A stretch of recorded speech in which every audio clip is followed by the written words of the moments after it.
ملک بھر میں ضمنی انتخابات کا دنگل کل سجنے جا رہا ہے، جبکہ الیکشن مہم کا مقررہ وقت مکمل ہو چکا ہے۔ انتخابی ضابطہ کار کے مطابق جلسوں، جلوسوں، ریلیوں اور کارنر میٹنگز پر پابندی عائد کر دی گئی ہے اور تمام سیاسی جماعتوں نے اپنی سرگرمیاں روک دی ہیں۔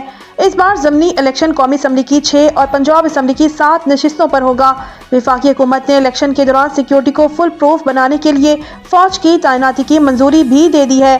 وزارت داخلہ کی جاری کردہ نوٹیفیکیشن کے مطابق فوجی دستے 22 سے 24 نومبر تک انتخابی حلقوں میں موجود رہیں گے اور وہ 3rd ٹیئر سیکیورٹی اور کوئک ریئیکشن فورس کے طور پر فرائض سر انجام دیں گے۔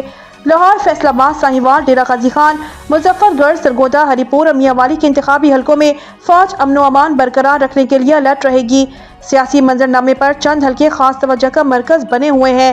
NA 129 لاہور میں مسلم لیگ نون کے حافظ نعمان اور آزاد امیدوار ارسلان احمد کے درمیان سخت مقابلے کی توقع ہے۔ اسی طرح NA 18 ہری پور میں سابق وفاقی وزیر عمر ایوب کی اہلیہ اور مسلم لیگ نون کے بابر نواز کے درمیان کانٹے کا مقابلہ متوقع ہے۔ الیکشن کمیشن نے بھی ہدایات جاری کر دی ہیں کہ کل پولنگ کے دوران ضابطۂ اخلاق کی سختی سے پابندی کرائی جائے گی، جبکہ متعلقہ انتظامیہ کو بھی صورتحال پر گہری نظر رکھنے کی ہدایت کی گئی ہے۔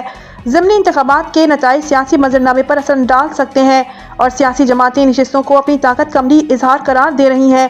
کل ہونے والی پولنگ پر مقامی اور قومی سطح پر بھرپور نظر رکھی جائے گی۔ مزید خبروں اور اپڈیٹس کے لیے ہمارے ساتھ رہیے۔ اللہ نگہبان۔